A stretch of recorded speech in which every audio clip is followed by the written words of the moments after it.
क्या हाल चाल है। हेलो बच्चों, क्या हाल चाल है।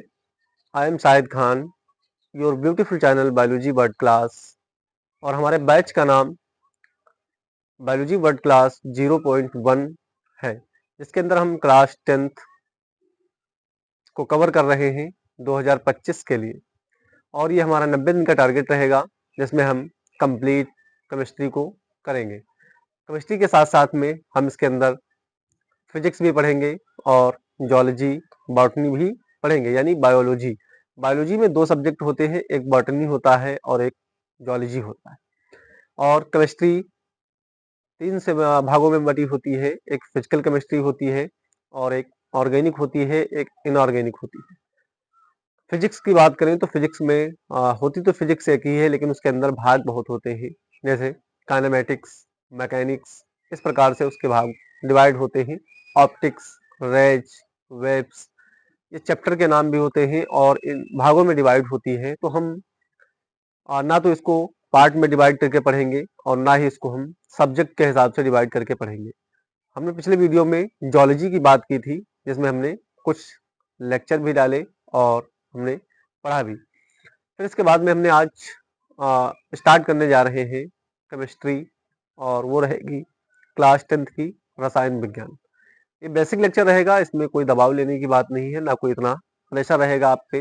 बस सोच के समझ के चलना है और 90 दिन का टारगेट पूरा करना है। 90 दिन के अंदर में हम पूरी क्लास 10th की केमिस्ट्री या बोले तो साइंस को कंप्लीट करेंगे। क्लास 10th की विज्ञान को कंप्लीट करते हुए चलेंगे। एक एक टॉपिक पढ़ेंगे, एक एक चैप्टर इसमें का पढ़ेंगे और एक एक लाइन समझेंगे। एनसीईआरटी बेस पे हम पढ़ाएंगे। आप क्लास 10th की विज्ञान उठा के देख लेना, आपको कंप्लीट एनालिटिक्स मिलेगा कि हम कहाँ से पढ़ रहे हैं और क्या क्या हमको पढ़ाया जा रहा है।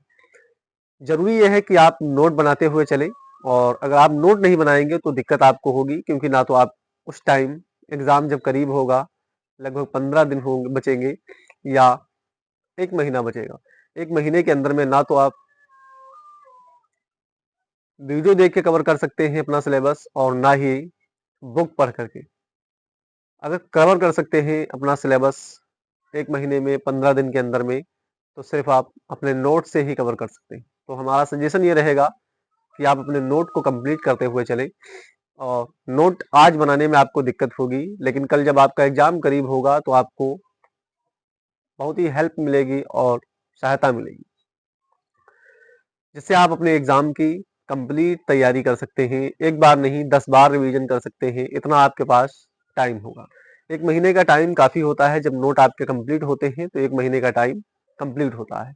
और आप पढ़ भी रहे होंगे, ऐसा तो नहीं है कि अभी भी टहल रहे हैं, घूम रहे हैं, दोस्तों के साथ में इधर उधर आ जा रहे हैं और सिर्फ म्यूजिक के सहारे जी रहे हैं या किसी लव उब के चक्कर में पड़े हुए हैं। तो अभी आपकी एज नहीं है ऐसा करने की। आप जब एज हो जाए तो आप कर भी लेना, ऐसा नहीं है, लेकिन पहले सक्सेस तो हो। क्लास 10th का एग्जाम नहीं निकाला जा रहा है आपसे और आप लव के चक्कर में घूम रहे हो, आप म्यूजिक के चक्कर में घूम रहे हो। पहले क्लास 10th का एग्जाम तो निकाल लो, क्योंकि आप पे बहुत बड़े, आपके घर वालों के सपने बहुत बड़े बड़े आप पे हैं। और सबसे पहले आप अपने आप से एक सवाल जरूर करना, ये मेरा क्वेश्चन है आपसे। आप अगर पढ़ाई कर रहे हैं तो किस लिए कर रहे हैं? जिस सीट पे बैठ करके या जिस टेबल पे आप बैठ करके पढ़ते हैं, उस टेबल के सामने आपके दीवार होगी। उस दीवार पे एक चिट्ठी बना करके चिपका दें और उसके अंदर ये लिखा होना चाहिए आपका कि हम पढ़ किस लिए रहे हैं और हमारा रीजन क्या है पढ़ने का। अगर आप सामाजिक तौर पे आप अपने काम चलाने के लिए पढ़ रहे हैं तो आप पढ़ चुके हैं, क्लास 10th कंप्लीट कर लें फिलहाल, कैसे भी कैसे न करके निकल जाएगा। नहीं निकलेगा तब भी आप पान पुड़िया की दुकान पढ़ सकते हैं कि राम गोपाल की पान की दुकान, यानी पान भंडार, और ये किराना स्टोर, वो किराना स्टोर, और ये थिएटर, इस प्रकार के शब्द आप पढ़ सकते हैं। आप छोड़ दें पढ़ाई। अगर आपके अंदर जुनून है, आपके अंदर कुछ बनने का सपना है, आप अगर सपना देखे हैं तो सपना पूरा करने के लिए आपको मेहनत भी करनी पड़ेगी। चादर तान के सोने से कुछ नहीं होगा। चादर तान के सोने वाले कभी नहीं सक्सेस होते, उनको नींद कुचल करके निकल जाती है, क्योंकि उनको नींद सताती है और नींद लोगों को गिरा देती है, कुचल देती है। नींद ली जाती है, लेकिन उतनी नींद ली जाती है जितनी लगभग हमारे लिए सही हो, जितने में हम स्वस्थ रह सकें, हेल्दी रह सकें, उतनी नींद हमारे लिए जरूरी होती है। हम थोड़ा भावनाओं में खो रहे हैं, आप हमारे साथ में जुड़े रहें, वीडियो को अंत तक देखा करें। वीडियो को स्किप करके बार बार इधर उधर भटकने से कुछ नहीं होगा। 5 मिनट इधर से लेक्चर देखा, 5 मिनट कहीं और से लेक्चर देखा, 5 मिनट और कहीं से लेक्चर देखा, तो इस तमाम प्लेटफॉर्म पे जाने से आपको कुछ नहीं हासिल होगा। आप एक ही प्लेटफॉर्म से जुड़े रहें और एक ही प्लेटफॉर्म पे आप अपना फोकस करके रखें और अपना गोल सेट कर लें। क्लास 10th और क्लास 9th वालों से मेरा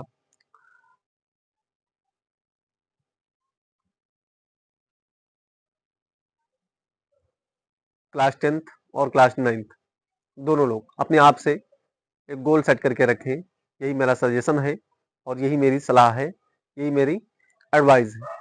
आप अगर गोल नहीं सेट करते हैं तो किस लिए पढ़ रहे हैं, जरा हमें कमेंट बॉक्स में जरा बता देना, आप किस लिए पढ़ रहे हैं। अगर आपके पास कोई गोल नहीं है, कोई सपना नहीं है, कोई टारगेट नहीं है, तो आप किस लिए पढ़ रहे हैं। जिस लिए पढ़ रहे हैं आप बेझिझक कमेंट बॉक्स में कमेंट करके बताएं कि हम इस लिए पढ़ रहे हैं। कोई दिक्कत नहीं है।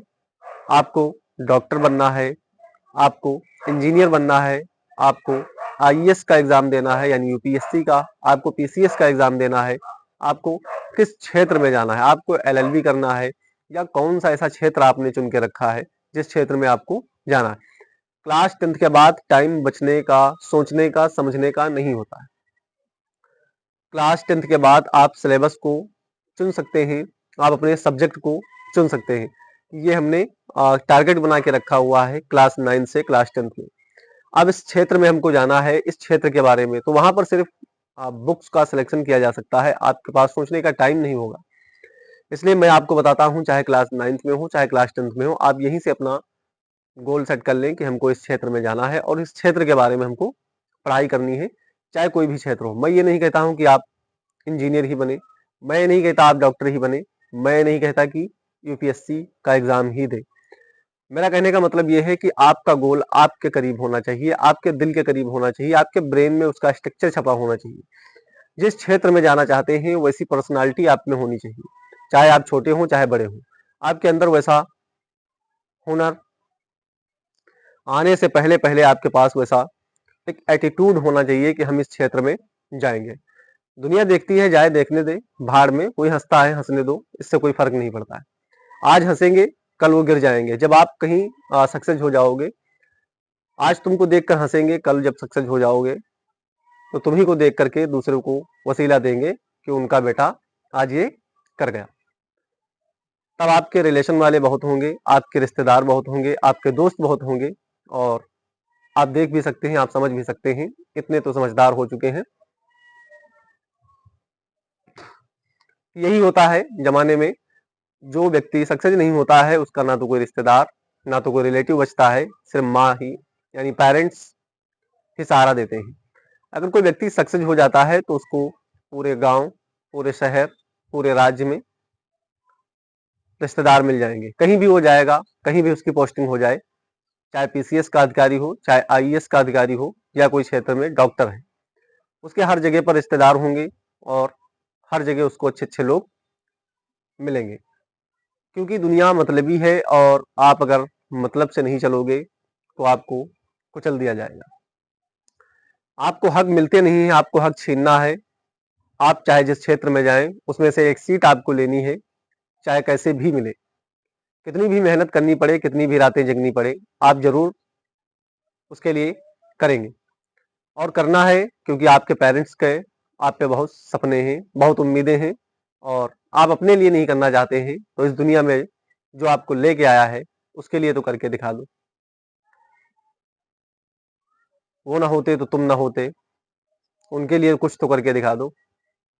आप पढ़ने, आपके लिए बैग बस्ता, बुक्स, साइकिल की व्यवस्था, कोचिंग की व्यवस्था, हर एक चीज की व्यवस्था करके देते हैं, और उनको क्या दिखाते हो बाद में कि हम फेल हो गए। फेल होने का मकसद ही अपने दिमाग से हटा दे। फेल कोई नहीं होता है, फेल आपका ब्रेन करवाता है। आपके ब्रेन के अंदर अगर फेल होने का स्ट्रक्चर छप गया है तो आप फेल होके ही निश्चित रहोगे, आपको कोई नहीं बचा सकता। अगर आपके दिमाग के अंदर स्ट्रक्चर बना हो कि हम इस बार क्लियर करेंगे, ज़्यादा पढ़ने की ज़रूरत नहीं है। मैं नहीं कहता कि आप दिन रात पढ़ते रहो, इतना पढ़ो कि हर एक साल में एक क्लास आप पास कर लो, इतना पढ़ते चलो। ये नहीं कि बीच में गैप हो जाए, अगर गैप हो जाएगा तो फिर आपकी एज आगे निकल जाएगी। क्षेत्र कोई भी हो अपने हिसाब से सिलेक्शन करें, बुक्स कोई और कोई भी हो आप अपने हिसाब से ही उसको चुनें। ऑप्शनल बना ले, ऑप्शनल के बगैर काम नहीं चलेगा। लोग पैसों की वजह से स्कूल नहीं जा पाते हैं, कोचिंग सेंटर नहीं जा पाते हैं, कहते हैं कि हमारे पास कोई व्यवस्था नहीं थी। आपके पास, आपके गांव में, आपके घर में बड़ी सी बड़ी व्यवस्थाएं आ चुकी हैं। आप अपना यूट्यूब खोलेंगे, यूट्यूब पे सर्च करें और जिस विषय में आप पढ़ना चाहें उस विषय से आप यूट्यूब से पढ़ सकते हैं। जरूरी नहीं कि आप स्कूल ही पहुंचे, कॉलेज ही पहुंचे तभी आपकी पढ़ाई होगी। कहने का मतलब ये है, कॉलेज का माहौल अलग होता है, कोचिंग का माहौल अलग होता है, यूट्यूब का माहौल अलग होता है। यूट्यूब पे 1 घंटे आप पढ़े तो आप समझ रहे हो कि हम हमसे ज्यादा कोई नहीं पढ़ रहा। कॉलेज का माहौल ये होता है कि 4 घंटे कॉलेज के अंदर रहे तो आप समझ रहे हैं कि कॉलेज में 4 घंटे हमने पढ़ लिया, हमसे ज्यादा कोई नहीं पढ़ रहा है। कोचिंग सेंटर के अंदर गए, 1 से 1.5 घंटे 2 घंटे पढ़े तो समझ रहे हो कि हमसे ज्यादा कोई नहीं पढ़ रहा है। ये तुम्हारी गलतफहमी है, आपसे ज्यादा हर वक्त कोई ना कोई पढ़ता रहता है। आप अगर 4 घंटे पढ़ते हैं तो अगर आप 1 घंटे का गैप करते हैं तो उस 1 घंटे में वो भी पढ़ रहा होता है। कोई भी दुनिया में, कोई भी हिंदुस्तान के अंदर या कोई भी ऐसे क्षेत्र में या कोई भी ऐसे कोने में दब के, लुक के, छुप के, अंधेरे में पढ़ाई अपनी करता रहता है। मोमबत्ती जला करके, आज तो घर घर में लाइट हो गई है, लोग तो मोमबत्तियां जला जला करके अपनी अपनी मेहनत को साकार कर रहे थे और आज भी ऐसा हो रहा है। अक्सर करके मेहनत करने वालों को कभी हराया नहीं जा सकता, उनकी हार नहीं होती। तो आपसे मेरा यही एक सजेशन है और मैं यही बताना चाहता हूं कि आप पढ़ जरूर रहे होंगे और मेहनत भी कर रहे होंगे। आपका एग्जाम करीब है, आप उस एग्जाम करीब के हिसाब से ही पढ़ें। लगभग 6 घंटे आप अपने जीवन के स्कूल, कोचिंग सेंटर से अलावा 4 से 6 घंटे जरूर पढ़ें। कोई एक सब्जेक्ट उठा ले, उस सब्जेक्ट को 10 दिन लगातार पढ़ें। आपको यकीनन उसमें इतना भरोसा हो जाएगा कि हम इस एग्जाम में, इसका एग्जाम जब आएगा या इसका पेपर जब होगा तो हम इसके अंदर कुछ कर पाएंगे। ये मेरा आपको सलाह समझ के या मेरी रिक्वेस्ट समझ के या कुछ भी समझ करके, दोस्त, भाई या किसी भी आधार पे समझ करके आप ऐसा जरूर करें। 4 से 5 घंटे कंटिन्यू लगातार पढ़ें। महीने में माना 30 दिन होते हैं, लेकिन आप 25 दिन पढ़ो, बहुत है। लेकिन पढ़ना जरूर है, रोज पढ़ना है, डेली पढ़ना है। किसी भी हालत में हो, कोई भी समस्या हो, चाहे खेत का काम हो, चाहे घर का काम हो, चाहे कहीं का काम हो, चाहे किसी ऑफिस का काम हो या घर में आप लौट रहे हैं, आपके हल्का फुल्का बुखार भी है, तब भी आप अपने शरीर को ताकत दें, अपने ब्रेन को जगाएं और 4 से 5 घंटे जरूर पढ़ें, जरूर पढ़ें। हम बात कर रहे थे केमिस्ट्री की, यानी रसायन विज्ञान, क्लास 10th। हेलो बच्चों, क्या हाल चाल है? आप सब बढ़िया होंगे, मैं भी बढ़िया हूँ और अच्छा भी हूँ। आज हम बात करेंगे केमिस्ट्री की, यानी रसायन विज्ञान, क्लास 10th। तो आइए शोर शराबा चारों तरफ का बंद करके हमारी तरफ देखें ध्यान से और हम जितना पढ़ाएं आप उसका नोट बनाते हुए चले। वीडियो को पॉज करें, नोट बनाएं, फिर उसके बाद ओपन करें, फिर चालू करें, फिर उसके बाद जब स्लाइड भर जाए फिर उसके बाद वीडियो को पॉज करें, फिर नोट बनाएं। कंप्लीट नोट बनाते हुए हमारे साथ चलेंगे। तो आइए हमारी तरफ ध्यान दें और सुने। हम बात करने जा रहे हैं रसायन विज्ञान यानी केमिस्ट्री।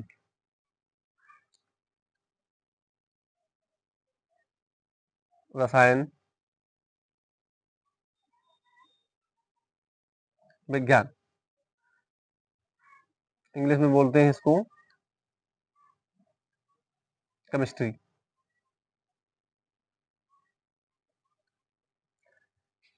सबसे जरूरी क्या होता है केमिस्ट्री के अंदर? केमिस्ट्री के अंदर कदम रखने से पहले उसको समझना है। किसी क्षेत्र में अगर लड़ाई के लिए आप उतर रहे हैं तो उसको पहले समझना है कि इसमें दांव हमारे साथ किस किस प्रकार के चले जा सकते हैं। दांव का मतलब वहां का एटीट्यूड, वहां का क्षेत्रफल, वहां की एरिया, वहां की फील्ड। आपको पता होनी चाहिए कि इस फील्ड में हम किस किस एंगल से हम बच सकते हैं। तो सबसे पहला हमारा जो टारगेट रहेगा वो रहेगा पीरियोडिक टेबल का। क्या टारगेट रहेगा? पीरियोडिक टेबल का। यहाँ पे हम लिख रहे हैं पीरियोडिक टेबल। आप पीरियोडिक टेबल को कंप्लीट नहीं याद करेंगे, इसमें 118 एलिमेंट्स हैं। कितने एलिमेंट हैं? 118 एलिमेंट। इन 118 एलिमेंट को कंप्लीट आप नहीं याद करेंगे, नहीं याद करेंगे। हम जितना आपको बताएंगे बस उतना ही आपको याद करना है। इसमें बात करते हैं हम ब्लॉक की। तो ब्लॉक होता है, एक एस ब्लॉक होता है, एस ब्लॉक होता है। दूसरा होता है पी ब्लॉक। कौन सा ब्लॉक होता है? पी ब्लॉक होता है। और थर्ड कौन सा होता है? डी ब्लॉक होता है। जो पढ़ चुके हैं उनके दिमाग में चल रहा होगा। और चौथा होता है एफ ब्लॉक होता है। कौन सा ब्लॉक होता है? एफ ब्लॉक होता है। एफ ब्लॉक होता है। 4 प्रकार के ब्लॉक होते हैं। एक एस ब्लॉक होता है, एक पी ब्लॉक होता है, एक डी ब्लॉक होता है, एक एफ ब्लॉक होता है। मैं एक बात बताना चाहता हूं आपको, अगर आप नए हैं हमारे चैनल पे तो आप चैनल को सब्सक्राइब कर लें। अगर आप पुराने हैं तो बहुत अच्छी बात है और मैं उनका वेलकम करता हूं, स्वागत करता हूं। अगर आप नए हैं तो आप अपने चैनल को जरूर सब्सक्राइब कर लें। ये अपना चैनल है, तुम्हारा चैनल है, हमारा चैनल है, सभी का चैनल है। ये कोई स्पष्ट एक व्यक्ति का चैनल नहीं है। जितने लोग इसमें जुड़ते हैं सभी का ये चैनल है।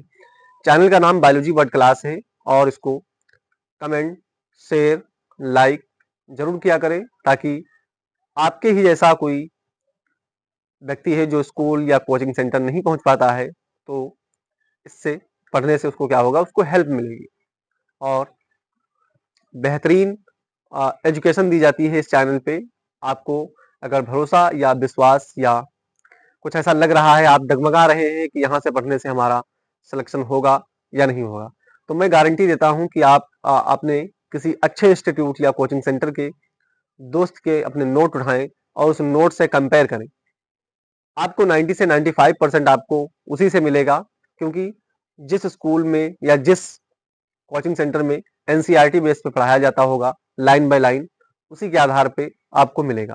कंप्लीट नोट बनाते हुए चले और फिर जाकर के अपने उस दोस्त से अपने नोट मिलाएं और देखें, आपको लगभग 90 से 95% आपको जरूर मिलेगा। इसी सेम कंटेंट रहेगा और आपके एग्जाम में जो पूछा जाएगा मैं ज्यादातर वही पढ़ाने का प्रयास करता हूं, क्लास 10th का सिलेबस। हम बात कर रहे थे एस ब्लॉक की, पी ब्लॉक की, डी ब्लॉक की, एफ ब्लॉक की। तो हमको याद कौन करने हैं? एक तो एस ब्लॉक के एलिमेंट याद करने हैं, एक तो पी ब्लॉक के एलिमेंट याद करने हैं। क्लास 10th में जब तक हम रहेंगे, कौन से क्लास में? क्लास 10th में, तब तक हमारे पास 2 ब्लॉक कंप्लीट याद होने चाहिए। एस ब्लॉक के 2 ग्रुप हैं, एक फर्स्ट ग्रुप है, एक सेकेंड ग्रुप है। इसमें पी ब्लॉक में कितने हैं? 13 ग्रुप से लेकर के 18 ग्रुप तक, यानी 13 ग्रुप से लेकर के 18 ग्रुप तक के एलिमेंट कंप्लीट याद होने चाहिए। ये डी ब्लॉक के और एफ ब्लॉक के एलिमेंट हम अभी नहीं पढ़ेंगे। क्लास 11th में जैसे ही आप एंट्री करेंगे तुरंत आपको पीरियोडिक टेबल याद करवाई जाएगी और अगर आप यहाँ से याद करके चलेंगे तो आपको वहां पर दिक्कत नहीं होगी, कोई प्रॉब्लम नहीं होगी। आप बिल्कुल बेफिक्र होकर पढ़ें। 2 याद करने हैं, एक एस ब्लॉक, एक पी ब्लॉक। हमने आप अगर पीरियोडिक टेबल पढ़ना चाहते हैं तो सर्च करें biology word class periodic table, आपको तुरंत वीडियो मिलेगा या हमारे चैनल पे जाकर के प्लेलिस्ट में आप देख सकते हैं। और अक्सर करके वीडियो प्लेलिस्ट से देखा करें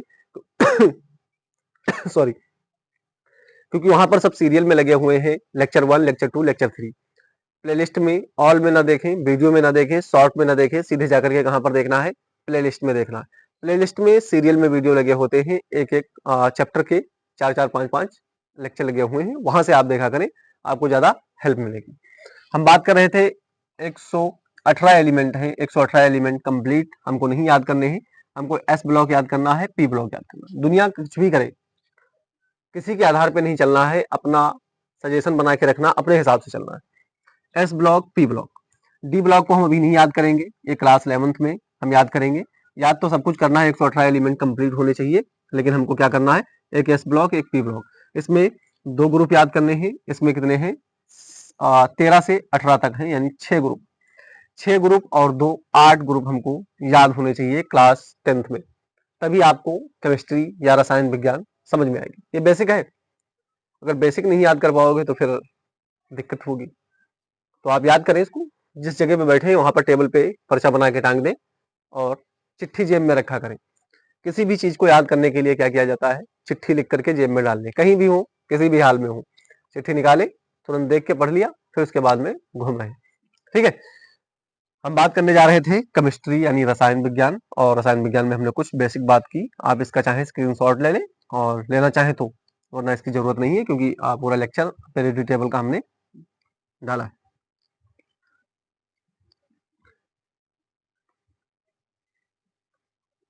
अब हम बात करेंगे, फर्स्ट लेक्चर है और चैप्टर भी फर्स्ट है। फर्स्ट लेक्चर है और चैप्टर भी कैसा है, फर्स्ट है। लेक्चर फर्स्ट, रसायन विज्ञान का first lecture, first chapter. Chapter का नाम chemical, chemical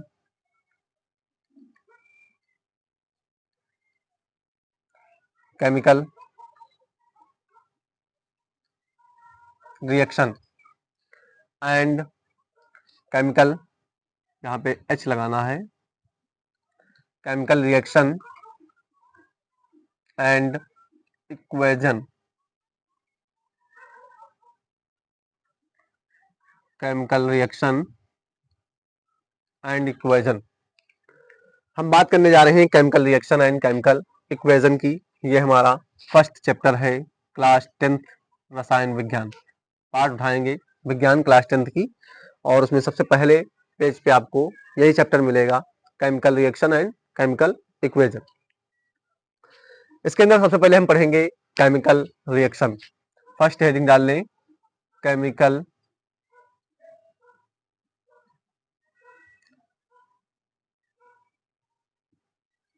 reaction. Chemical reaction के बारे में हम जानेंगे। जब तक मार्कर का कैप ना गिरे तब तक लेक्चर कंप्लीट नहीं हो सकता। वह रिएक्शन, थोड़ा हिंदी लिखेंगे, वह रिएक्शन यानी थ्योरी, वह रिएक्शन जिनमें पदार्थों के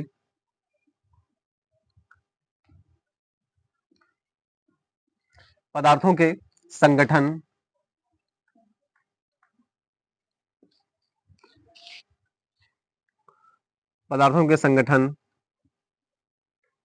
गुणों तथा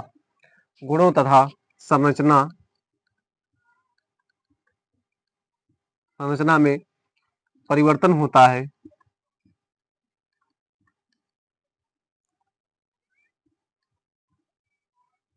परिवर्तन होता है, उसे क्या कहते हैं, रिएक्शन कहते हैं। उसे क्या कहते हैं, रिएक्शन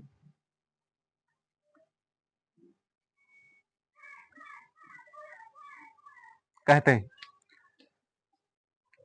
लाइन हमने क्या लिखी, वह रिएक्शन जिनमें पदार्थों के संगठन, गुणों तथा संरचना में परिवर्तन होता है, उसे क्या कहते हैं, रिएक्शन कहते हैं। स्टार बनाकर पॉइंट लिखते हैं हम। जब एक या एक से अधिक जब एक या एक से अधिक जब एक या एक से अधिक पदार्थ यानी सब्सटेंस परस्पर रिएक्शन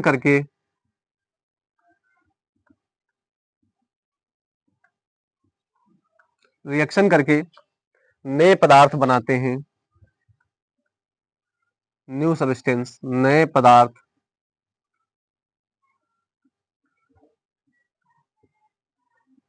बनाते हैं,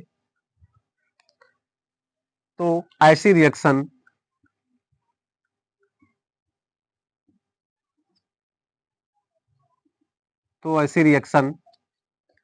केमिकल रिएक्शन कहलाती है। तो ऐसी रिएक्शन केमिकल रिएक्शन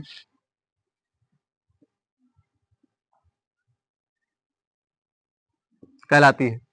तो ऐसी रिएक्शन क्या कहलाती है? केमिकल रिएक्शन कहलाती है। हम बात करेंगे मैग्नीशियम जब, जैसा रिएक्शन की बात करते हैं, रिएक्शन के मोड पे हम लिखते हैं जब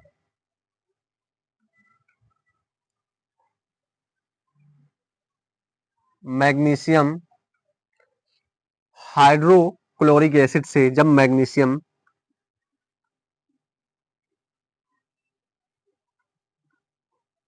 हाइड्रोक्लोरिक एसिड से हाइड्रोक्लोरिक एसिड से रिएक्शन करता है,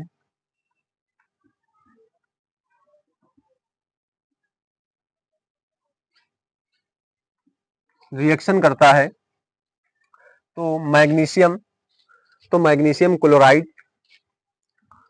तो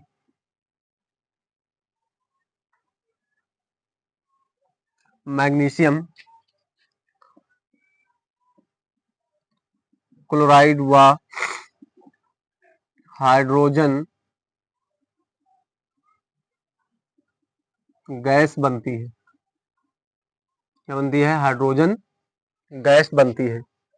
इस रिएक्शन को हम निम्नलिखित द्वारा प्रदर्शित करेंगे। जैसे एग्जाम्पल के लिए यहीं पे लिख दे साइड में, पता नहीं आपको दिख रहा है यहाँ पे कि नहीं दिख रहा है। दिख तो रहा। हम बात करेंगे इस रिएक्शन को निम्नलिखित द्वारा प्रदर्शित करते हैं। इस रिएक्शन को निम्नलिखित द्वारा प्रदर्शित करते हैं। जैसे आप इसका स्क्रीनशॉट ले लें, फिर उसके बाद में स्लाइड यहाँ कम पर रही दिख नहीं रहा है, हम जो है रिएक्शन यहाँ कंप्लीट करेंगे। इसका स्क्रीनशॉट जल्दी से ले लें, फिर उसके बाद में हम आगे बात करते हैं। पूरी कंप्लीट रिएक्शन बनाएंगे, प्रोडक्ट और रिएक्टेंट के बारे में भी बताएंगे। जल्दी से आप स्क्रीनशॉट ले लें। 1 2 3।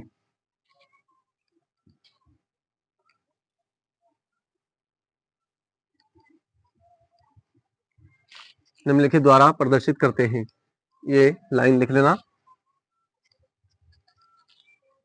निम्नलिखित द्वारा प्रदर्शित करते हैं।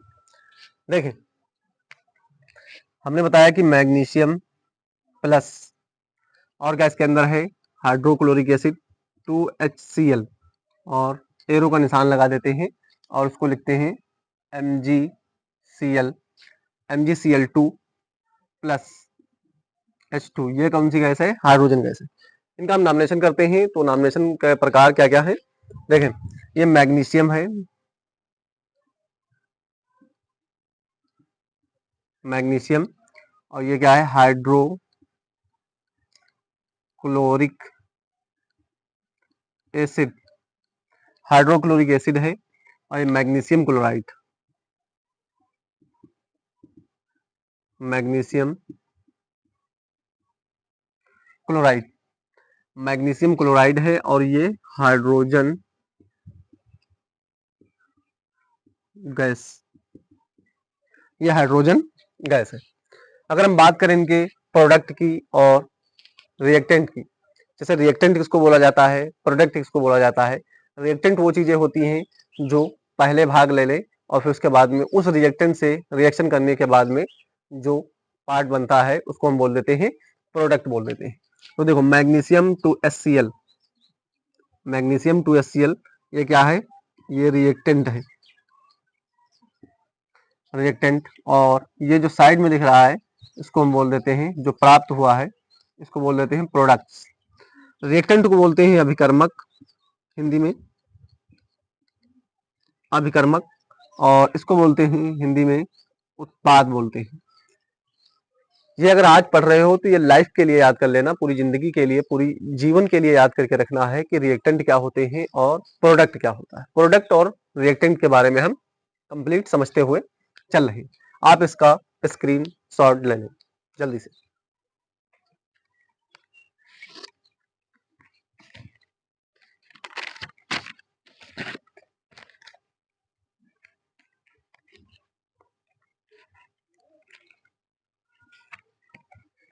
आपने इसका स्क्रीनशॉट ले लिया होगा।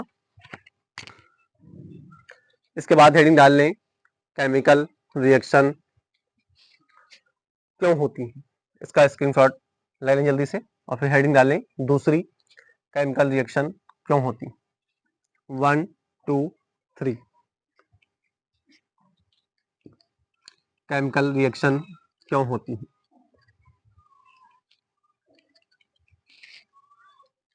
केमिकल रिएक्शन क्यों होती है। दूसरी हेडिंग है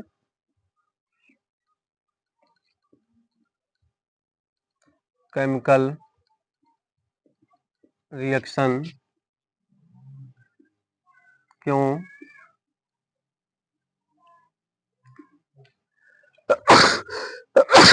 सॉरी केमिकल रिएक्शन क्यों होती है। हम बात करेंगे केमिकल रिएक्शन की। केमिकल रिएक्शन को हम जानते हैं, कुछ थ्योरी लिखेंगे। केमिकल रिएक्शन को हम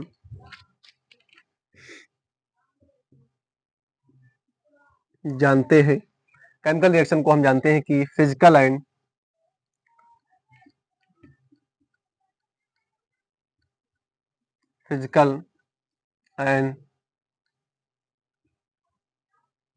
केमिकल फिजिकल एंड केमिकल व एनर्जी एक्सचेंज व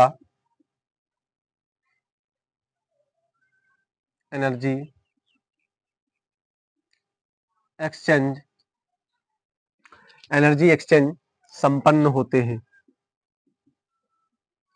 संपन्न होते हैं। यदि किसी सिस्टम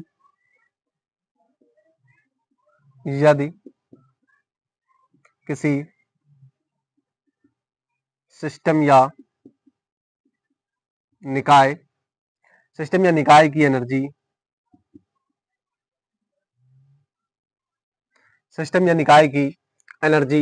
अधिक है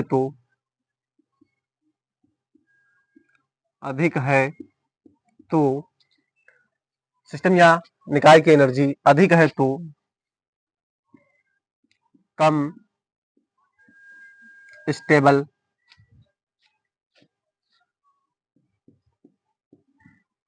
होता है।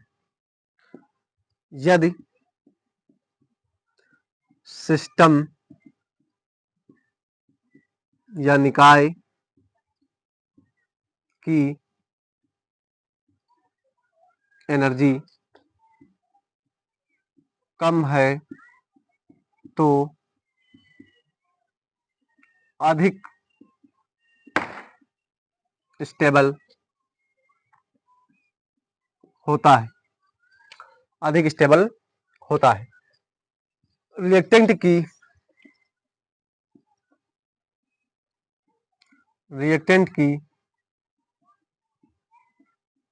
फ्री एनर्जी मुक्त ऊर्जा, इसको बोलते हैं मुक्त ऊर्जा। प्रोडक्ट की फ्री एनर्जी से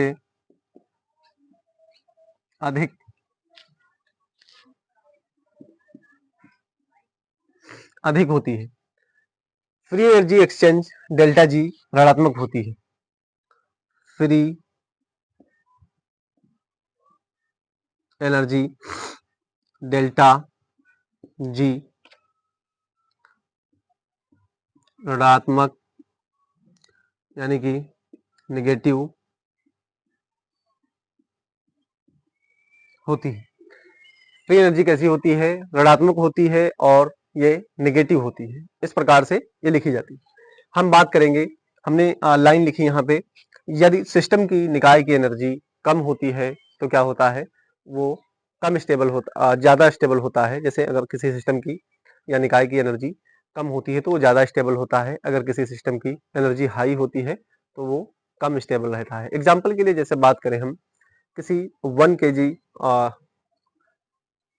रॉड को या लोहे को आप जमीन ऊपर से थोड़ा नीचे डालेंगे तो वो क्या होगा, उसकी एनर्जी हाई होगी। उसकी एनर्जी कैसी होगी, हाई होगी। वो तुरंत जमीन के नीचे आएगा, यानी जमीन पर गिर जाएगा, क्योंकि उसकी एनर्जी कैसी है, हाई है।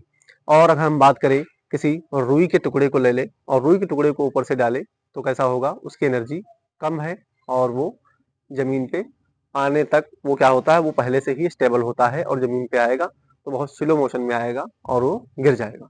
अभी हम बात कर रहे हैं इसके स्ट्रक्चर की। जैसे यहाँ पर हम बना दें किसी सिस्टम की एनर्जी कैसी होती है, आप इसका स्क्रीनशॉट ले लें, फिर हम इस बाद में बात करते हैं कि किस प्रकार से इसका सिस्टम होता है। आपने इसका स्क्रीनशॉट ले लिया होगा। अब हम बात करेंगे इसके कुछ एग्जाम्पल के बारे में, रिएक्शन क्यों होती है।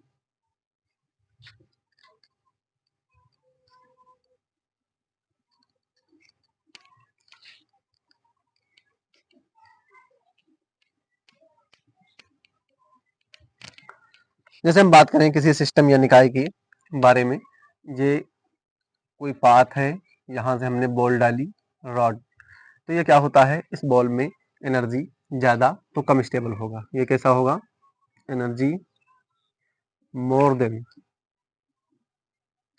देन तो लेस स्टेबल होगा। कैसा होगा, लेस स्टेबल होगा। अगर इसी पाथ को हम कुछ इस तरीके से घुमा दें और इसकी एनर्जी जो होती है, इसकी एनर्जी कैसी है, कम है, एनर्जी लेस देन तो ये मोर देन स्टेबल होगा। ये बात, इसका मतलब ये है कि ये इसकी एनर्जी हाई है, इसकी एनर्जी कैसी है, हाई है, और इसकी एनर्जी कैसी है, लो है। ये स्टेबल ज़्यादा है, यानी कि ये स्टेबल ज़्यादा है और ये स्टेबल कम। तो ये बात हम लाइन में कर रहे थे और ये धीरे धीरे आएगा, ये बहुत फास्ट आएगा और यहाँ पे गिर जाएगा। और ये कैसा होगा, ये बहुत slow slow slow slow motion में आता हुआ ये आएगा, क्योंकि ये बीच रास्ते से ही स्टेबल है। ये ऊपर है तब भी स्टेबल रहता है, लेकिन कम स्टेबल रहता है। जैसे जैसे ये अर्थ पे आएगा ये स्टेबल हो जाएगा अच्छी तरीके से। ये स्टेबल रास्ते में बिल्कुल नहीं होता है और ये अर्थ तक आने से स्टेबिलिटी क्या हो जाती है, बिल्कुल लो हो जाती है। यानी कि जब जमीन में गिरेगा ये तो स्टेबिलिटी इसकी क्या होगी, तब स्थिर होगी और वो थोड़ा पहले से ही स्टेबल होता है। ये बात हम बता रहे थे। फिर इसके बाद में आप इसका स्क्रीनशॉट ले लें, फिर उसके बाद हम आगे बढ़ते हैं। केमिकल रिएक्शन क्या होती है, हेडिंग डालें तीसरी, केमिकल रिएक्शन क्या होती है। 1 2 3 आपने इसका स्क्रीनशॉट ले लिया होगा। अब हम मिटाते हैं, मिटा दें। 1 2 3 1 2 3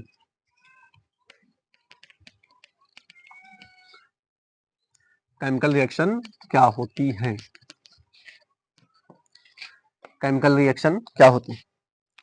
हेडिंग डाल लें तीसरी, केमिकल रिएक्शन क्या होती है। व्हाट इज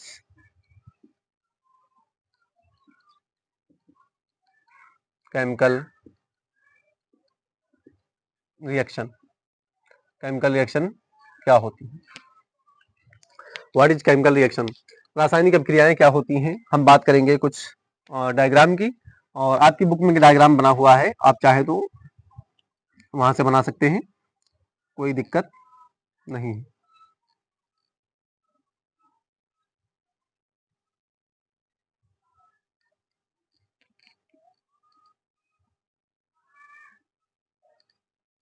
आप चाहें तो डायग्राम को वहां से बना सकते हैं, ठीक है।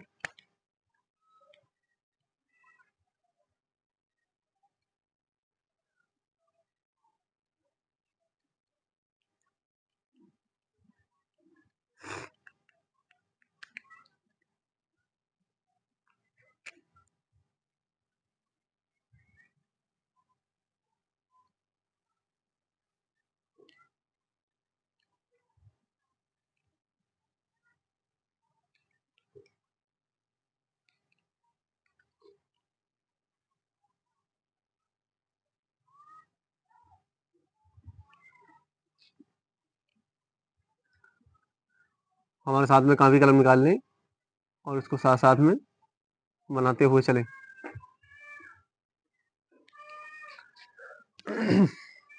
कुछ इस प्रकार से डायग्राम को हम कंप्लीट करते हैं।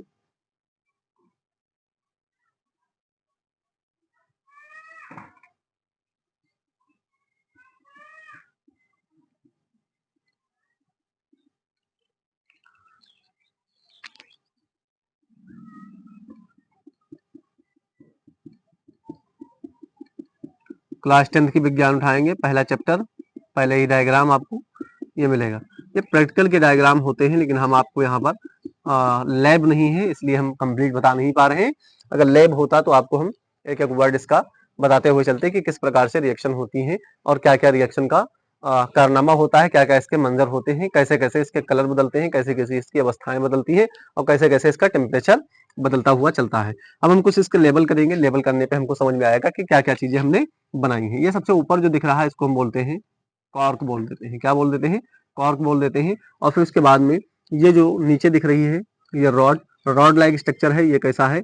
ये कांच की नली है। कैसी है? ये कांच की नली है, ठीक है। और ये शंक्वाकार फ्लास्क है, शंक्वाकार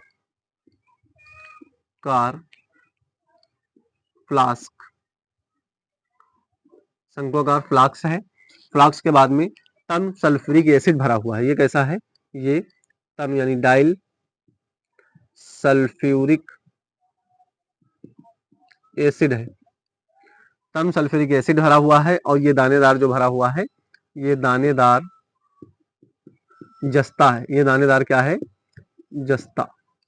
ये दानेदार जस्ता है। और अगर हम बात करें इसके डायग्राम की तो डायग्राम, और यहाँ से निकलती क्या है? यहाँ से निकलती है H2 गैस निकलती है। क्या निकलती है? H2 गैस निकलती है। इसको हम बोल देते हैं गैस, ठीक है। इस प्रकार से इसके डायग्राम को हम पढ़ते हैं। अगर हम बात करें फिगर काहे का है तो ये फिगर है FIG। फिगर किसका है? ये क्रिस्टल जस्ता, ये क्रिस्टल जस्ता है। ये क्रिस्टल जस्ता है और डाइल सल्फ्यूरिक एसिड है, dial sulphuric acid, dial sulphuric acid. और फिर उसके बाद में हाइड्रोजन गैस निकलती है। क्या निकलती है? Hydrogen gas. हाइड्रोजन गैस निकलती है यानी कि फॉर्मेशन होता है। हाइड्रोजन गैस का फॉर्मेशन हो रहा है, हाइड्रोजन गैस का फॉर्मेशन हो रहा है। ये क्या है? ये रिएक्शन करने की विधि है। रिएक्शन किस प्रकार से होती है, किस प्रकार से होती है। इसमें क्या मिला है? इसमें मिले हैं रिएक्टेंट, रिएक्टेंट मिले हैं। एक हो सकता है, दो हो सकते हैं रिएक्टेंट। एरो का निशान लगता है, चाहे आप हीट करें चाहे इसको किसी में जो है उत्प्रेरक मिला दें। उत्प्रेरक मिलाने के बाद में इसमें क्या बन जाते हैं? इसमें बनते हैं प्रोडक्ट। क्या बन जाता है? प्रोडक्ट बन जाता है। और उसी प्रोडक्ट के भाग में या उसके आधार पे रखे जाते हैं, ठीक है। तो आप इसका स्क्रीनशॉट जल्दी से ले लें, फिर उसके बाद में हम आगे बात करते हैं। प्रोडक्ट, जल्दी से आप स्क्रीनशॉट लें इसका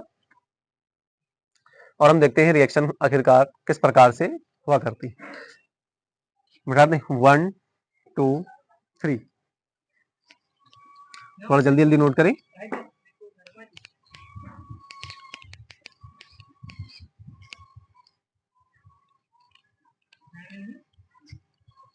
केमिकल रिएक्शन क्या होती है? आपने चारों ओर देखा होगा, अपने चारों ओर देखा होगा, अपने चारों ओर देखा होगा या देखने पर देखा होगा कि अनेक टाइप के परिवर्तन या एक्सचेंज लिख सकते हैं, एक्सचेंज, एक्सचेंज होते हैं, एक्सचेंज होते हैं। उस एक्सचेंज या परिवर्तन को रिएक्शन कहते हैं। उस परिवर्तन को या क्या कहते हैं? उस चेंज को हम रिएक्शन कह देते हैं। एग्जाम्पल की बात करते हैं, किस प्रकार से हम समझेंगे कि रिएक्शन हुई है या नहीं हुई, या क्या रिएक्शन की अवस्थाएं होती हैं। तो सबसे पहले बात करते हैं हम क्या कहेंगे? अवस्था का चेंज हो जाना, किसी अवस्था का। यानी कोई स्टेबल है अनस्टेबल हो जाए और कोई अनस्टेबल है वो स्टेबल हो जाए। ये क्या होता है, ये अवस्थाएं होती हैं, इसी को बोलते हैं जैसे अवस्था का चेंज हो जाना। तो अवस्था का चेंज हो जाना ये क्या होता है, ये रिएक्शन है। क्या है, रिएक्शन है। दूसरी बात करते हैं रंग में परिवर्तन, यानी कि कलर का चेंज हो जाना क्या कहलाता है, रिएक्शन कहलाता है। किसी प्रोडक्ट का कलर येलो है, उसका रेड कलर हो जाए, क्या होता है, ये रिएक्शन हो रही है। किसी भी वस्तु का या किसी भी प्रोडक्ट का अगर आप देखेंगे या रिएक्टेंट का या कोई ऐसा सब्सटेंस मान लें, सब्सटेंस का कलर चेंज हो जाए, उसको क्या बोल देते हैं हम, रिएक्शन हो रही है, उसी को हम बोलते हैं रिएक्शन हो रही है। अगर हम बात करते हैं गैस का निकलना, थर्ड पॉइंट की बात करते हैं, गैस एक्सिट होना। आप देखे होंगे गन्ना के मील जहां जहां पर लगे हुए हैं वहां से क्या निकलती हैं, गैसें निकलती हैं। या घर के अंदर कोई खाना तुम बना रहे हो, उसके अंदर से क्या निकलती हैं, गैसें निकलती हैं। लड़कियां लोग समझ सकती हैं कि घर के अंदर जो खाना वाना बनाती हैं उनमें क्या होता है, अनेक अनेक प्रकार की गैस निकलती है। वो सब क्या है, रिएक्शन होती है। रिएक्शन के जरिए से ही गैस निकलती है। जैसे प्रेशर कुकर से या किसी हंडी के अंदर तुम खाना बना रही हो तो खाने से जो गैस निकलती है वो क्या है, केमिकल रिएक्शन हुई। रिएक्शन होने के बाद में ही क्या हुआ, उसमें से गैस निकली, तो वहां पर क्या हो रही है, रिएक्शन हो रही है। अगर हम बात करते हैं टेम्परेचर का चेंज होना, टेम्परेचर का चेंज हो जाना, टेम्परेचर का चेंज हो जाना क्या बोला जाता है, ये भी रिएक्शन बोलते हैं। क्या बोलते हैं, रिएक्शन बोलते हैं। तो ये होती है रिएक्शन के कारण। हम इस प्रकार से रिएक्शन को समझेंगे कि रिएक्शन होती क्या क्या चीजें, अवस्था का चेंज हो जाना, कलर का चेंज हो जाना, गैस का एक्सिट होना, टेम्परेचर का चेंज हो जाना, ये सब क्या होती है, रिएक्शन के कारण होते हैं या रिएक्शन के इफेक्ट होते हैं। ये रिएक्शन के इफेक्ट होते हैं, इसी को कहते हैं हम रिएक्शन कहते हैं। अब हेडिंग डाल लेते हैं केमिकल इक्वेशन कि केमिकल इक्वेशन को हम संतुलित कैसे करेंगे, संतुलित करने के राज क्या क्या होते हैं केमिकल रिएक्शन की। आप जल्दी से इसका स्क्रीनशॉट ले लें, फिर उसके बाद में हम बात करेंगे केमिकल रिएक्शन।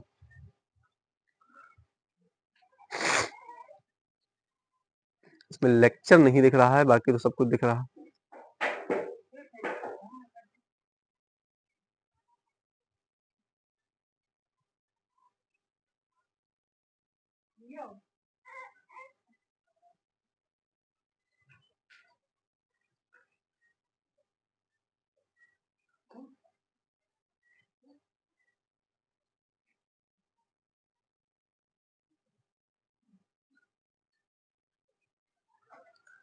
ठीक है, लेक्चर 1 और रसायन विज्ञान।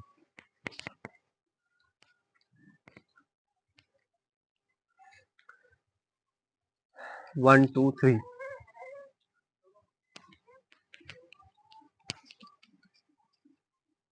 जल्दी जल्दी से नोट किया करें। आप वीडियो को पॉज कर दिया करें, उसके बाद में नोट बना लें, फिर उसके बाद में ओपन किया करें। ठीक है, वीडियो को पॉज कर करके बाद में वीडियो बनाते हुए चले। हम बात कर रहे थे केमिकल इक्वेशन की, तो केमिकल इक्वेशन हेडिंग डाल लेते हैं। फोर्थ हेडिंग है केमिकल इक्वेशन।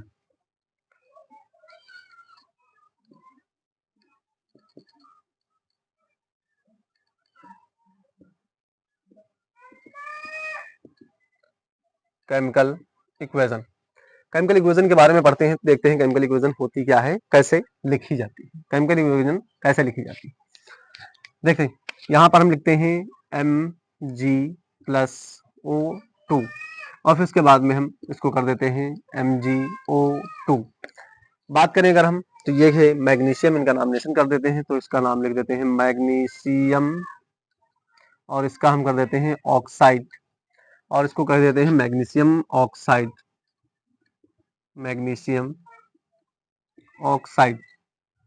अगर हम बात करें रिएक्टेंट की, तो रिएक्टेंट ये हो जाता है रिएक्टेंट, और ये क्या हो जाएगा, ये प्रोडक्ट प्राप्त हो गया। क्या प्राप्त होगा, प्रोडक्ट प्राप्त हो जाता है। फिर इसके बाद में किसी रासायनिक अभिक्रिया की केमिकल इक्वेशन, यहाँ पर लिखते हैं पॉइंट को हम, किसी रासायनिक रासायनिक किसी रासायनिक अभिक्रिया किसी रासायनिक अभिक्रिया की केमिकल इक्वेशन, किसी रासायनिक अभिक्रिया की इक्वेशन लिखने के लिए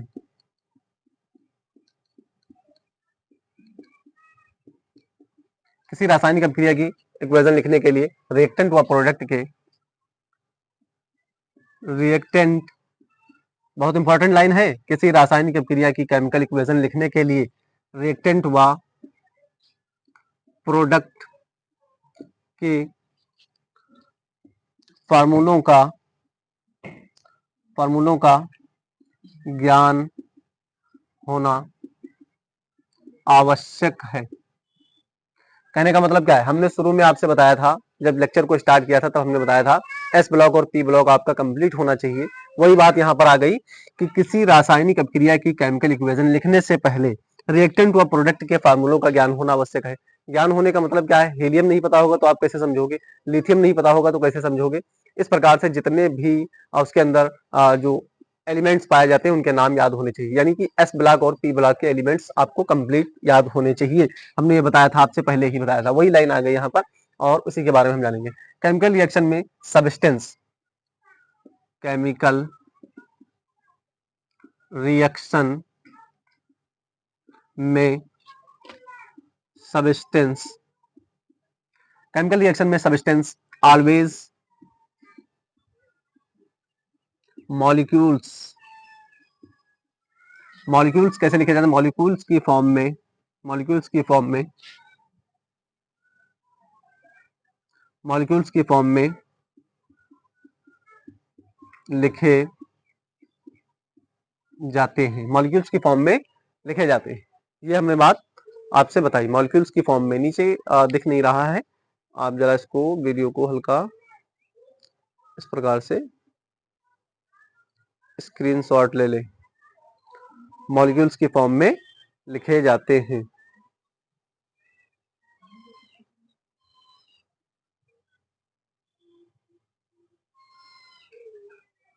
मॉलिक्यूल्स की फॉर्म में लिखे जाते हैं। कैमरा हिल जा रहा है, आप जल्दी से, मॉलिक्यूल्स की फॉर्म में लिखे जाते हैं। स्क्रीनशॉट लें जल्दी से और फिर उसके बाद में हम बताते हैं कि मॉलिक्यूल्स की फॉर्म कैसे लिखी जाती है। यहीं पर अगर लिख देते हैं तो आप इसके नीचे नोट करना, यहाँ पर हम लिखने जा रहे हैं बॉक्स बना करके, आप नीचे इसी के नोट कर लेना यहाँ पर। जैसे जैसे कि बात करते हैं तो होता है H2, N2 और O2 और Cl2, इस प्रकार से ये फॉर्म में लिखे जाते हैं, क्योंकि ये सभी गैसें कैसे होती हैं, डायटोमिक होती हैं। ये सभी गैसें डाई एटॉमिक होती हैं। ये सभी गैसें कैसी होती हैं, डाई एटॉमिक होती हैं। ये जो पार्ट हमने लिखा है बॉक्स बना करके, इसको नीचे ऐड करना है। अपने नोट जब बनाएंगे तो वो पार्ट नीचे ऐड करेंगे, फॉर्म में लिखे जाते हैं। आप इसका स्क्रीनशॉट ले लें जल्दी से, फिर उसके बाद हम आगे बढ़ते हैं और पढ़ते हैं मोनो एटॉमिक गैसें कौन कौन सी होती हैं, या मॉलिक्यूल्स कौन कौन से होते हैं, या अणु कैसे होते हैं, एटम। जल्दी से आप इसका स्क्रीनशॉट ले लें। 1 2 3। ये रिएक्शन लिखने के हम वो बता रहे हैं कि केमिकल रिएक्शन किस प्रकार से लिखी जाती है।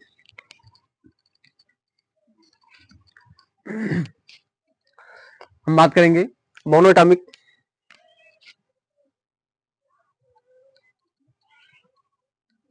मोनोएटॉमिक, मोनोएटॉमिक के इनके प्रतीक, मोनोएटॉमिक, मोनोएटॉमिक के इनके सिंबल, इनके सिंबल द्वारा लिखा जाता है। एग्जाम्पल की बात करते हैं तो कौन कौन से होते हैं एग्जाम्पल। मोनोएटॉमिक में क्या होगा, Na होगा यानी सोडियम होगा, और Mg मैग्नीशियम, मैग्नीशियम के बाद में तथा यहाँ पर लिख देते हैं Cu, लिख देते हैं, क्या लिख देते हैं, कॉपर, Cu।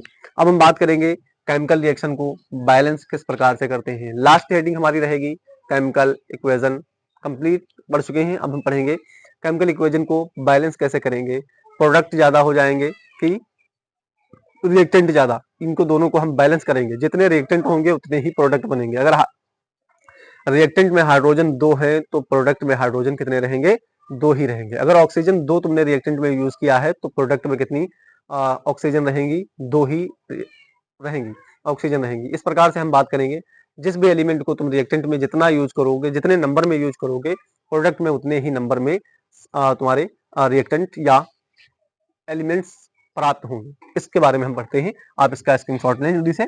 और लास्ट हेडिंग है, बस यहीं पे हम अपना लेक्चर समाप्त करेंगे। लेक्चर थोड़ा लंबा हो गया है, धैर्य रखें, स्किप ना करें, वीडियो को लास्ट तक जरूर देखें।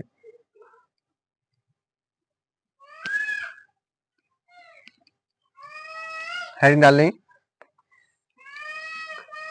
Balance chemical equation. Fifth number की है balance said chemical equation. Balanced chemical equation, किस प्रकार से हम इसको इक्वेशन को बैलेंस करते हैं देखते हैं। सबसे पहली इक्वेशन क्या होगी इसकी। सबसे पहली फर्स्ट नंबर पे 2KCl 2KClO3, ये हमने लिया, रिएक्टेंट को लिया, एरो का निशान लगाया। अब इसके बाद में हम प्रोडक्ट बनाने जा रहे हैं। प्रोडक्ट कैसे बनेगा, 2KCl प्लस और 3O2। देखें यहाँ पर ऑक्सीजन, यहाँ पर हमारे पास के कितने हैं, 2 हैं, Cl कितने हैं, 2 हैं, ऑक्सीजन कितनी है, 6 ऑक्सीजन है। अब देख लेते हैं हम किस प्रकार से हमने इसको बैलेंस किया है। पहले इसका हम नाम बाद में लिखते हैं, पहले देखते हैं। यहाँ पर 2 के हैं, यहाँ पर 2 Cl है, 2 बाहर लगा हुआ है तो 2 के हैं, 2 Cl है, प्लस का निशान लगा दिया है। 3O2, 3O2 का मतलब क्या है, 3 इज इक्वल टू, यानी कि 3 का मल्टीप्लाई करेंगे 3 इंटू 2 तो 6 हो जाएगा। 3 इंटू 2 कितना हो जाएगा, 6 हो जाएगा। यहाँ पर हमने, अब इसका हम नाम लिखते हैं, तो नाम क्या है, पोटेशियम क्लोराइड है, पोटेशियम क्लोराइड।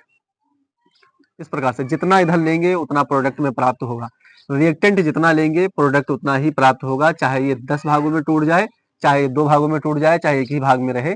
ये प्रोडक्ट जब बनेगा तो इसके अंदर एलिमेंट्स उतने ही रहेंगे जितने आपने यूज किए हैं। इसके अलावा रिएक्टेंट में जितने यूज किए उतने ही प्रोडक्ट में रहेंगे। अगर प्रोडक्ट में ज्यादा हो गए और रिएक्टेंट में कम रह गए तो आपकी रिएक्शन जो है ये बैलेंस नहीं होगी। ठीक है, हम बात कर रहे हैं पोटेशियम की, यानी पोटेशियम क्लोराइड क्या है, पोटेशियम क्लोराइड। इधर प्राप्त हुआ है पोटेशियम क्लोराइड, पोटेशियम क्लोरेट, और ये क्या है, ऑक्सीजन, ऑक्सीजन। दूसरे की बात करते हैं, इसी में रिएक्शन हम दूसरी बैलेंस करने का प्रयास करते हैं। दूसरी यहाँ पर जैसे लिख देते हैं हाइड्रोजन प्लस, हमने रिएक्टेंट लिया Cl2, ये भी रिएक्टेंट लिया और हमको प्रोडक्ट में क्या प्राप्त हुआ, 2HCl, 2HCl क्या प्राप्त हो गया, 2HCl। ये क्या है, ये हाइड्रोजन है और ये क्लोराइड है। देखें 2Cl है, 2H है, यहाँ पर कितना प्राप्त हुआ, 2HCl प्राप्त हुआ, यानी हाइड्रोक्लोरिक एसिड प्राप्त हो गई, हाइड्रोक्लोरिक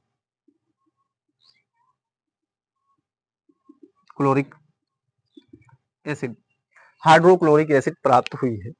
थर्ड की बात करते हैं, अगर हम इसमें तीसरा एग्जाम्पल देख लेते हैं, तो तीसरा एग्जाम्पल NH3 अमोनिया हमने लिया, प्रोडक्ट में लिया, सॉरी रिएक्टेंट में लिया, और इसके साथ में हमने क्या मिलाया, इसके साथ में अमोनिया के साथ में HCl2 मिला दिया, यानी हाइड्रोक्लोरिक एसिड मिलाया, यानी हाइड्रोक्लोरिक एसिड मिला दिया। अब हमको प्राप्त क्या होगा, NH3HCl2 यानी कि 2HCl क्या प्राप्त होगा, 2HCl, 2HCl।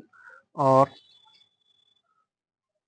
देखें हमने लिया 2 H ले लिए और 2 Cl ले लिए, एक इसमें से H, एक इसमें से H, और NH2 हमको प्राप्त हो जाएगा, NH2, NH2 नाम लिख लेते हैं। तो ये अमोनिया है और ये हाइड्रोक्लोरिक एसिड है,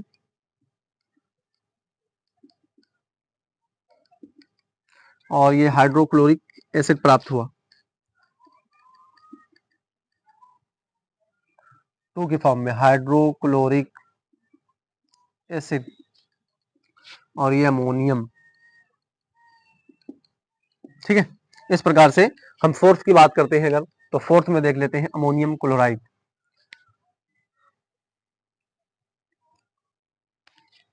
फोर्थ की बात करते हैं, फोर्थ नंबर पे Zn की बात कर लेते हैं। Zn ये हमने लिया रिएक्टेंट में Zn और H2SO4 ले लिया। H2SO4 लिया, एरो का निशान लगाया, रिएक्शन हुई और क्या बन गया, ZnSO4 बन गया, प्लस इसमें क्या निकल के आई, हाइड्रोजन गैस निकल कर आ गई। हाइड्रोजन गैस निकल कर आ गई। जब गैस की हम करें बात तो एरो का निशान ऊपर लगा देते हैं। ये क्या है, जिंक है, और ये क्या है, सल्फ्यूरिक एसिड है। क्या है, सल्फ्यूरिक एसिड।